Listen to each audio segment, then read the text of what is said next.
Olá, aqui professor Costa. Hoje vamos abordar um assunto novo que, certo, tem como título grandezas proporcionais. E é claro, vamos acabar trabalhando aí com as famosas regras de 3. Vamos lá. Então, o que são grandezas proporcionais? Seguinte, quando duas ou mais grandezas, certo? Duas ou mais grandezas de mesma natureza ou não, elas são ditas proporcionais se existir uma relação de dependência entre elas, certo? Essa relação ela pode ser direta ou pode ser inversa.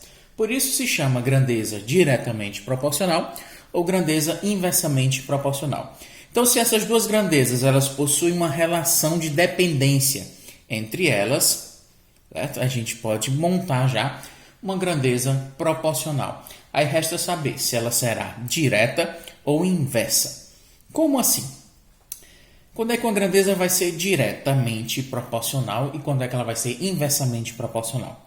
Quando essa relação ela é direta, o que acontecer com uma grandeza vai acontecer com a outra grandeza também. Com as duas grandezas as quais você está mantendo essa dependência entre elas. Se a relação entre essas grandezas for direta, né, o que ocorrer com uma das grandezas vai ocorrer com a outra também. Mas como assim ocorrer, professor? Vamos lá. Imaginem aqui queijo e os pães de queijo. Seguinte, com 500 gramas de queijo, eu posso fazer 30 pães de queijo, certo? E com 300 gramas de queijo, eu posso fazer 18 pães de queijo. E com 200 gramas, dá para fazer 12 pães. E com 1000 gramas, dá para fazer 60 pães de queijo. Observou? Se eu aumentar a quantidade de queijo, aumenta a quantidade de pães que eu posso produzir. E se eu, porventura, diminuir a quantidade de queijo, vai diminuir a quantidade de pães que eu posso produzir. Ou seja, o que acontece com uma das grandezas, acontece com a outra também. Ou seja, podemos classificar essas grandezas de grandezas diretamente proporcionais. O que ocorrer com uma das grandezas, ocorre com a outra também. Se eu aumentar uma das grandezas, aumenta-se a outra também. Por isso, são grandezas diretamente proporcionais. Observe o símbolo, vamos utilizar para que não tenhamos que escrever grandezas diretamente proporcionais. GDP, grandezas diretamente proporcionais, ok? Então, a quantidade de queijos e a quantidade de pães são grandezas diretamente proporcionais. Então, quanto mais queijo, mais pães. Se eu diminuir a quantidade de queijo, diminuo também a quantidade de pães que eu posso produzir, ok? E quando é que elas vão ser grandezas inversas? Coloquei um exemplo aqui para vocês. Mas é o seguinte, para que as grandezas sejam inversas, a relação de inversamente proporcional, ela só vai acontecer se o que acontecer com uma das grandezas acontecer exatamente o inverso com a outra grandeza. Por exemplo, se eu aumentar uma das grandezas, a outra grandeza vai diminuir de quantidade. Certo? Vamos ver um exemplo que fica mais fácil de compreender. Número de operários e o tempo. Se eu tenho 5 operários, eu consigo terminar o serviço em 15 dias. Se eu tenho 3 operários, eu faço o serviço em 25 dias. Se eu tiver apenas um operário, vou fazer o serviço em 75 dias. E se eu tiver 10 operários, eu vou fazer o serviço em 7 dias e meio, ou seja, 7,5 dias. O que está acontecendo? Quanto mais eu diminuo o número de operários, aumenta-se o tempo. Olha o que acontece. Se eu aumentar o número de operários, diminui o tempo. Certo? Se eu aumentar o número de operários, me diminui o tempo para determinar, para fazer ou para executar uma determinada obra, para realizar um determinado serviço. Ok? E se eu diminuir o número de operários, o que acontece com a minha grandeza tempo? Por exemplo, se eu aumentar Se eu aumentei para 10 operários, o que aconteceu com o meu tempo? Diminuiu, certo? Seria o inverso. Se eu diminuir o número de operários, eu vou aumentar o tempo para realizar essa determinada tarefa, esse mesmo serviço, certo? Nesse caso aí, as grandezas, elas são inversamente proporcionais. A gente vai classificá-la como uma grandeza inversamente proporcional. Aí vamos aí às famosas regras de 3. Como é que vão acontecer essas regras de 3? Então, é o seguinte, as regras de 3 nada mais são do que um modo de relacionar, certo? Essas grandezas. É um método matemático de resolver problemas, certo? Que envolvam grandezas diretamente ou inversamente proporcionais. Vamos ver aqui, deixa eu apagar para a gente fazer um exemplo. Então vamos lá. Ixi, cadê o apagador?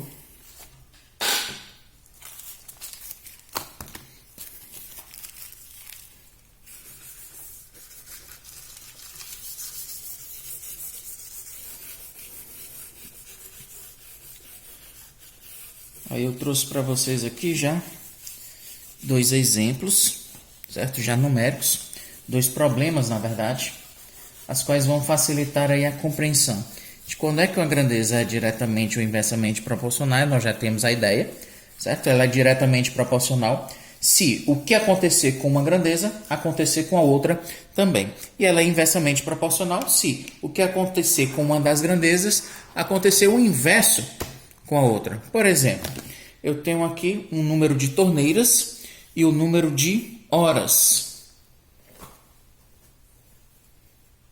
para relacionar. Então é o seguinte, eu tenho, deixa eu ler aqui o problema para vocês. 3 torneiras, eles enchem um determinado reservatório em 3 horas. Então vamos relacionar torneiras e tempo, né? No caso aqui eu já vou escrever horas, certo? Então, relendo o problema para vocês é o seguinte. 3 torneiras enchem um reservatório em 3 horas, certo? E 2 dessas torneiras vão fazer esse mesmo serviço, ou seja, encher esse reservatório em quantas horas? Normalmente aí, como a gente não sabe quantas horas vai dar, certo? A gente representa aí pela variável x, certo? Sempre o desconhecido costumamos aí representar pela variável x. Poderia ser qualquer outra letra, mas variável x. Então, primeiro de tudo, vamos logo identificar se as grandezas são diretamente ou inversamente proporcionais. Vamos lá. Se eu aumentar o número de torneiras, vai aumentar ou diminuir o tempo para encher o reservatório? Se eu tenho mais torneiras, então o tempo para encher o reservatório vai ser menor. E se eu diminuísse o número de torneiras? Então eu aumentaria o tempo para encher o reservatório. O que acontece com uma acontece o inverso com a outra. A gente classifica esse tipo de grandezas como inversamente proporcionais. Olha como eu vou montar. Já que são grandezas inversamente proporcionais, você vai manter a variável, certo? A razão que possui a variável 3 está para x, assim como. E já que ela é inversa, eu vou inverter a ordem da razão que eu estou aqui relacionando. Se iria ficar 3 sobre 2, aqui nós teremos 2 sobre 3. Ok? Igualdade entre 2 razões, nós temos uma proporção. Então, a gente faz, produto dos meios igual produto dos extremos. Vocês já sabem fazer isso mais do que eu. Então, 2 vezes x são 2x. 3 vezes 3 é igual a 9. Professor, eu não entendi o que você fez.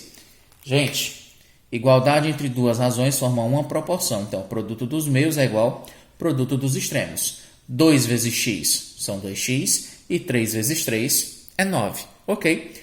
X está multiplicando, vai passar o 2 para o outro lado, dividindo. Você teria 9 sobre 2.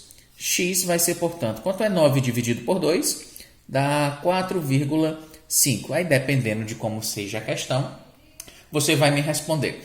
Se 3 torneiras enchem o reservatório em 3 horas, 2 torneiras vão encher o reservatório em 4,5 horas, ou seja, 4 horas e meia. Aí, é claro, se é um problema, você vai ter que dar a resposta. 2 torneiras encherá o reservatório em 4,5 horas. Não esqueçam de sempre tentar responder o problema. Ok, vamos agora a um outro exemplo. Trouxe aqui para vocês. Ele diz o seguinte: a área plantada de um determinado agricultor, certo? Ela é apenas 40% do total. E esse total, ele diz aqui que é reservado para o plantio de alface, ou seja, a área total do terreno, ele utiliza 40% para a plantação de alface. Certo? Se o terreno dele tem 4.850 metros quadrados, eu quero saber qual que é a área, certo? Destinada ao plantio de alface. Então vamos lá, o que é que eu estou relacionando? Eu estou relacionando a área plantada, né? A área, e estou relacionando o percentual, certo? Percentual, uma porcentagem. Ele diz que o terreno do indivíduo, o total são 4.850 metros quadrados. Desse, apenas 40% é utilizado para o plantio de alface. Ou seja, 4.850 representa 100% do terreno. Mas esse não é utilizado no alface. Para o plantio de alface, são utilizados apenas 40% desse terreno, que representa X área. Ok? Então, 4.850 representa 100%. E X área representa 40%. Quero saber que área seria essa destinada ao plantio de alface, ou seja, os 40%. Então, vamos analisar se as grandezas são diretamente ou inversamente proporcionais. Se você aumentar a área, aumenta ou diminui o percentual? Aumenta. E se eu diminuir a área, também vai diminuir o percentual. Ou seja, são grandezas diretamente proporcionais. Se elas são diretamente proporcionais, você vai manter a ordem das razões. 4.850 está para X, assim como 100 está para 40. Você vai fazer, então, se a igualdade entre duas razões, nós temos uma proporção. Então, produto dos meios é igual produto dos extremos. Vou simplificar esse último zero, certo? Não me contive, tive que simplificar. Realmente fica mais simples. Então, agora vamos multiplicar. 10 vezes x, nós temos aí, 10x, escrito 4.850 vezes, no caso aqui são 4, né? Vai dar igual a 4 vezes 0 é 0, 4 vezes 5 é 20, o excedente é 2, 4 vezes 8, 32 mais 2 dá 34, vai 3, 4 vezes 4 dá 16, mais 3, 19, ok? X está multiplicando, vai passar para o outro lado dividindo, Teu x vai ser igual a 19.400 dividido por 10.